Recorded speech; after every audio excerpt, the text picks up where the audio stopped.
Hello everyone. In this video, we will use machine learning models in order to find out if a given news is fake or not. So this is called as a fake news classifier project.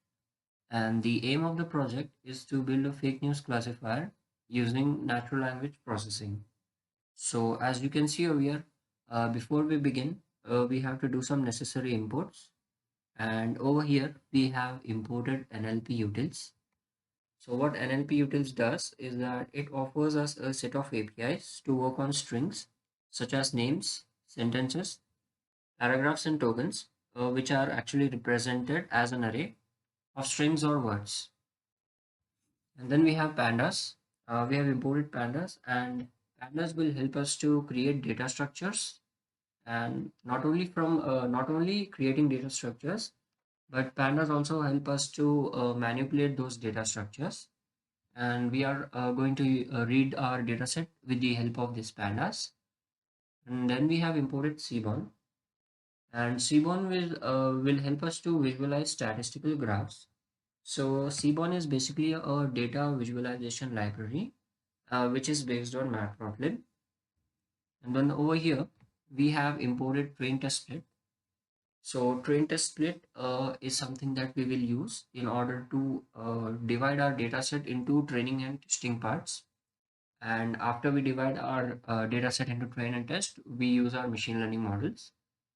And then over here, we have imported count vectorizer and TF-IDF vectorizer. So we'll use both the vectorizers to see which model has performed well. So what count vectorizer does is that it provides us a simple way to both tokenize a collection of text documents and build a vocabulary of known words. So this is what a count vectorizer does. It will encode new documents using that vocabulary.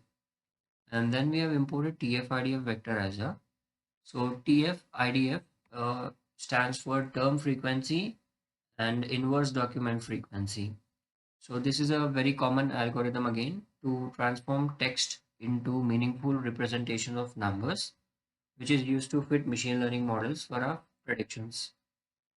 And as you can see over here, we have read the data using pd.read_csv. We have used this read_csv as the data set is in a form of a CSV file.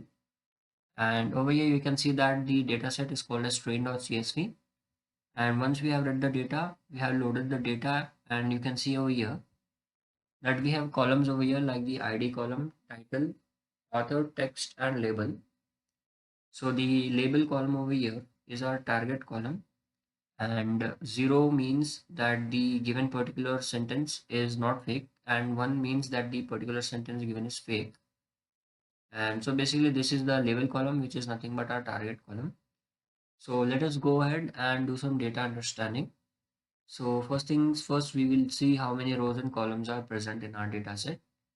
And we have used a function called as df.shape.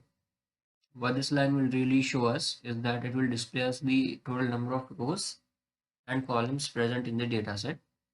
And as you can see over here, we have 20,800 rows and 5 columns. And the fifth and last column is our label column, which is nothing but our target column. And then over here, what we have done is this line of code, what it really does is that pd.set option display max call with will display the entire column. I mean, all the information in that particular column will be displayed to us. And as you can see over here, the df.title over here did not show us the full line. But once we use this option, which is called as the set option and display max call with, we can see the entire text or title in that particular column. And then over here, this is our text column. So as you can see, title contains the headline of the news. So the title is just the headline, whereas the real news is in the text. Whereas as you can see, text contains the information regarding the headline. And this is the headline, and this is the complete news about that headline. And then we have used a value underscore counts on the target column, which is our label column. And as you can see over here, using the value underscore counts, we can see the total number of elements present in that particular column. And the number of ones is 10,413. and the number of zeros present in that column is 10,387. And to check out if there are any null values in this particular dataset, we use a function called as df.isNull.sum. So what this code will display us is that it will display us the total number of null values present in our dataset. So as you can see over here, there are a few column names like the title, author and text. So these three columns have some numbers shown in them, which means that in the column title, there are 558 missing values, and in the author column, we have 1957 missing values, and in the text column, we have 39 missing values. So df dot is now will show us the total number of missing values, and when we have these numbers as 0, that means that there are no null values present in our dataset. And the next thing that we have done over here is that we have directly dropped the null values. So wherever we had NA values, we have dropped those NA values using the df.drop NA. So the null values were removed using the drop NA function. And after that, as you can see over here, we have again used the same line of code, which is the df.isNull.sum.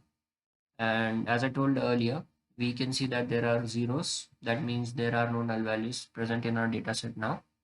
And this data frame has no null values now, so we can go further. And what we have done over here is we have set an index, and as we can see in the output, the series.reset index function has reset the index of the given series.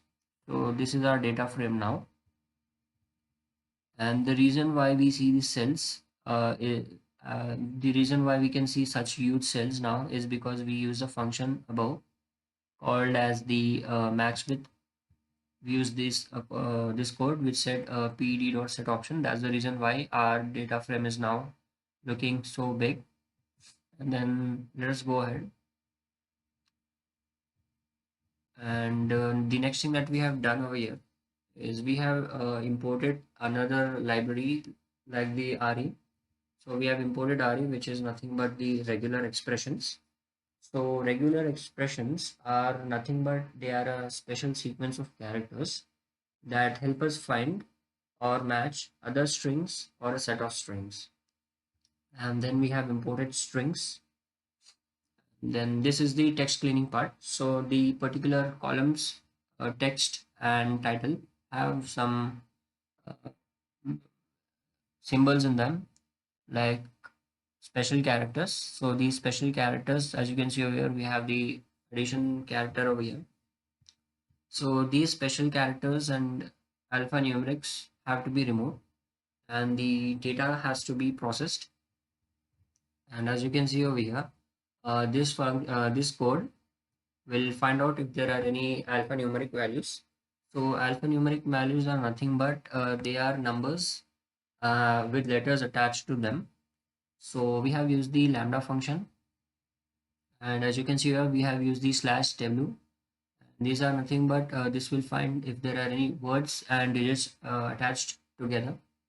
And then we have found the lower, we have converted the text into lower case, and we have used the lambda function again and converted the entire text into lowercase. And then the next thing that we have done over here is that in these text column, you can find out that there are some slash n. So this is but nothing but a new line. So we have removed those slash n's and replaced them with the empty place.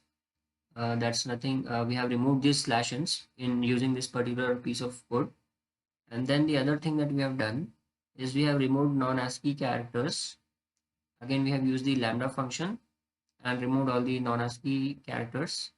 And then we have mapped these lambda functions and removed the entire special characters from that particular text column. So what we have done so far is that we have removed the alphanumerics and then converted the text into lowercase, and we have removed the slash n's and we have replaced them with a white space. Okay, this is the white space. And then we have removed all non-ASCII characters, and then we have mapped it on our text. So in the end, this is our cleaned data As you can see, there are no special characters in this particular data set now. And next thing that we have done is we have removed stop words and we have stemmed the data. So when it comes to stop words are nothing but words which add no meaning to the particular sentence. And the words, even when removed, have no change in the meaning of that particular sentence. Like there are a few words like the, is, or, for. Such words are called as stop words. And even though we remove these words, they do not change the impact of our sentence or the meaning of our sentence. So let us read this piece of line. And over here, we can see that in natural language processing, useless words or data are referred as stop words. And a stop word is a commonly used word such as the, a, and, in that a search engine has been programmed to ignore, both when indexing entries for searching and when retrieving them as a result of a search query. So as you can see, we have removed these stop words, and we had imported a few libraries again, which is nothing but our stoppers and port stemmer. So we have imported them, and over here we have used a port stemmer. So stemming is something where we change the word into their root form. As you can see over here, we have imported stop words from nltk.corpus, and we talked about stop words earlier. The other thing that can be seen here is that we have imported port stemmer for stemming, and port stemmer or port stemming algorithm is nothing but a process for removing the commoner morphological and inflectional ending from words in English. So it is the port stemmer that we are using, which will convert a word back to its root form. And as you can see over here, we have created an empty list called as corpus, and the entire text that we have above has been lowercase, and then these words after stemming will get appended in the corpus. And as you can see, the next thing that we have done is that we have created a split in the data frame. So we basically converted our data frame into train and test. And before converting the data into train and test, as you can see, we have divided it into independent and dependent variable over here. And as you can see, we have taken the label on y, which is nothing but our target column. And this is how the target column looks like. And this is the y dot head. And after we converted our data into independent and dependent, the next thing that we have done is that we have converted the data into train and test. So as we remember, we had imported train test split. This is the code related to that import. And as you can see, we have taken the text on X and we have taken Y, which is nothing but our target column. And then you must notice that we have a test size, which is 0.30. So this test size indicates that around 70% of the data is going to be used for training purpose, and 30% of the data will be using for test purpose. And as you can see, if we change the number from 0.30 to 0.20, then our training data will be having a size of 80%, and then 20% of the data will be used for testing purpose. And then we have used a random state, which is 40. What this random state does is that let's say five people use the same machine learning model, among which two people use the same random state. Then these two people are going to get the same results. And then as you can see, we have split the data into 70% train and 30% test. And the next thing that we have done over here is we have applied vectorizers on our text column. So the we have used two vectorizers. One is the TF-IDF vectorizer, and then we'll apply our machine learning models on this particular vectorized data. And then we apply the same machine learning models on the count vectorizer to see how the accuracy changes. And for now, as you can see, the TF vectorizer uses a simple example. The TF-IDF vectorizer will tokenize documents learn the vocabulary and inverse document frequency weightings, and allow you to encode new documents. Alternately, if you already have a learned count vectorizer, you can use it with a TF-IDF transformer to just calculate the inverse document frequency and start encoding documents. So the TF-IDF vectorizer over here has been applied on the Xtrain and Xtest, and this is the TF-IDF test over here. The next thing that we can see over here is that we have the TF vectorizer names. We use the get feature names, and at the same time, as I told earlier, we have used count vectorizer along with the TF-IDF vectorizer. And as you can see, the count vectorizer provides a simple way to both tokenize a collection of text documents and build a vocabulary of known words, but also to encode new documents using that vocabulary. So this is our count vectorizer. As I said earlier, the count vectorizer provides a simple way to both tokenize a collection of text documents and build a vocabulary of known words, but it also helps us to encode new documents using that vocabulary. And over here, these are the count vectorizer. We use the get features function. And as you can see, these are the feature names. And let us move ahead with the machine learning part. So when it comes to machine learning, we have used some models like the Navy Bayes model and the Navy Bayes classifier over here. So the Navy Bayes classifier is a collection of classification algorithms which is based on the Bayes theorem. It is not a single algorithm but a family of algorithms where all of them share a common principle, which is nothing but every pair of features being classified is independent of each other.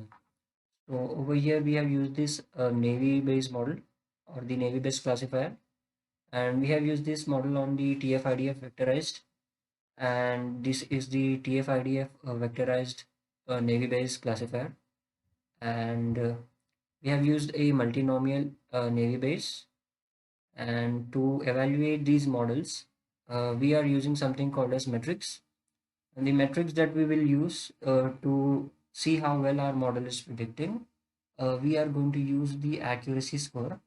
So the accuracy score will be compared with other models in order to see which model performed well.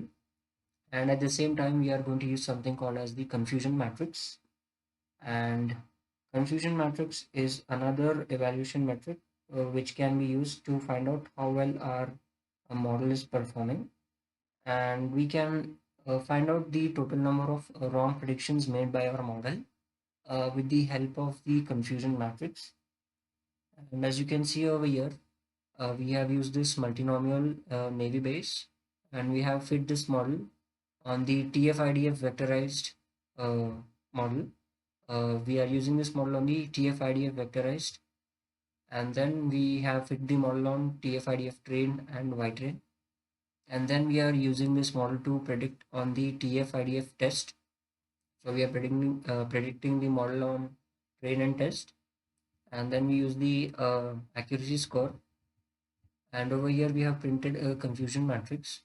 So as you can see over here, the accuracy score for this model is around 77%, and then we used a confusion matrix, and then in order to evaluate how many wrong predictions the uh, Navy Bayes model made, we use the calculations from the confusion matrix, and as you can see over here, the wrong predictions made by our model is 1251 out of 5486, and then the percentage accuracy, as you can see over there, is 77%.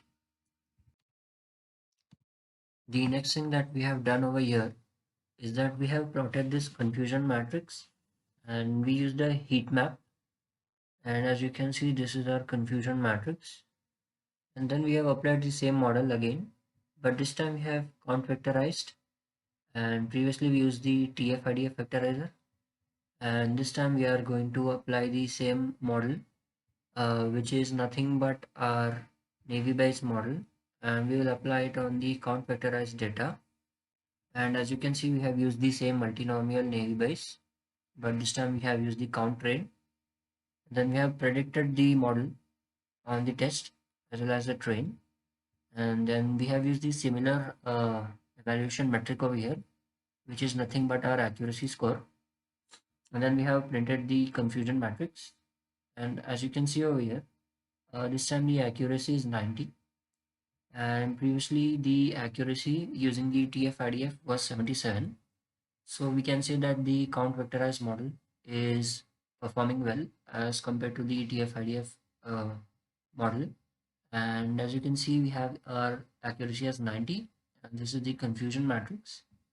And then out of this confusion matrix, after doing the calculation, we can see the total number of wrong predictions made by the multinomial naive Bayes using the count vectorized model. And as you can see, this time we have only 531 wrong predictions out of the total predictions being 5,486. And previously the total number of wrong predictions is 1,251. So we can say that the count vectorized model is performing well as compared to the TF-IDF vectorized model. And then we have plotted the confusion matrix in a similar way.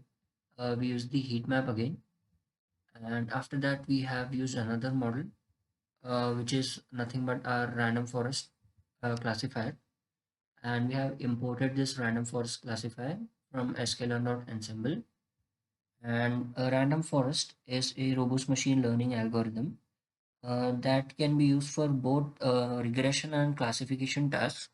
When it comes to regression, we use a random forest regressor, and we can use these random forest on classification models as well, or classification use cases. And as you can see, we have done a similar thing. We have our TF vectorized model, and then we have the count vectorized model. So let us see how the model works on TF IDF vectorized model. So as you can see, we have used the random forest classifier on TF IDF train as well as TF IDF test. Over here, we have used a print command. So the print command will print the accuracy, the model accuracy on train, and then we have done the random forest models prediction on test, and we have printed the model accuracy on test as well. And then over here you can see that we have used a print command. What this line does is that it will draw a dotted line which will repeat for 50 times. And then we have plotted a confusion matrix, and we have printed the total number of wrong predictions made by this confusion matrix. And over here we have calculated the total number of wrong predictions made by the model. And as you can see over here, we have a model accuracy on train which is 99%, and the model accuracy on test is 90. And this is our confusion matrix over here. And let us see the total number of wrong predictions. Here the model has shown us that the total number of wrong predictions are 524 out of 5,486. Let us compare. So here we have 524 wrong predictions, and over here we have 531 wrong predictions. So this means that the random forest model has performed well using the TF-IDF vectorized model, giving us a total number of 524 wrong predictions out of 5,446 predictions. And let us use the same model on count vectorized model and see if there is any improvement. And as you can see, we have used the same model again. We have fit the model on train and test, and over here we'll print the model accuracy on train, and then we'll print the model accuracy on test after we print the model on test. And again we have used the same print command over here, which will draw a line. And then we have used the confusion matrix, and then we have calculated the total number of wrong predictions from this confusion matrix. And as you can see over here, this model performs similarly to the TF-IDF vectorized model, giving us a 99% accuracy on train and 90% accuracy on test. And over here we can see that this is our confusion matrix, and we printed our wrong predictions. So we can see that the total number of wrong predictions here are 521 out of 5486. So previously the total number of wrong predictions were 524, and now we have a total number of wrong predictions as 521. This means that the model is performing pretty well so far, and we can go ahead with the count vectorized random forest classifier. This combination has given us less number of wrong predictions so far, as the previous model gave us 524 wrong predictions, and again the previous model gave us 531 wrong predictions, and again the Navy base on TF-IDF vectorized model gave us 1251 wrong predictions. So we can say that so far our random forest model on the count vectorized data is performing very well. And then after using the random forest model on count vectorizer as well as the TF-IDF vectorizer, we have used another model, which is our KNN model, or the K nearest neighbors. So we have imported K nearest neighbors classifier from sklearn.neighbors. And when it comes to K nearest neighbors, KNN algorithm is one of the simplest classification algorithm, and it is one of the most used machine learning algorithms. KNN is a non-parametric lazy learning algorithm. As you can see over here, we have used the k-nearest neighbor, and we have fit this model on the TF-IDF trained or TF-IDF vectorized model. And as you can see, this is the model's prediction on train. And then we have printed the model accuracy on train. And after that, we have predicted the model on test, the TF-IDF test, and we have printed the model's accuracy on test as well. And as you can see over here, the model accuracy on train is around 51%, and the model accuracy on test is 48. So far, this is not a very good model, because the other models gave us a very good accuracy. As we can see over here, our first model was Navy base, which gave us a 77% accuracy. So far, the random forest model performed very well, and the K nearest neighbors has not performed very well. And the other thing that we can see over here is that the TF-IDF model has not performed well as compared to the count vectorized. As you can see over here, every model has given us less accuracy on the TF-IDF trained model. Over here, we use the confusion matrix, and as we can see, the model's accuracy was low. And over here, the total number of wrong predictions that we have taken from the confusion matrix is around 2817 predictions have been made wrongly out of total number of predictions, which were 5486.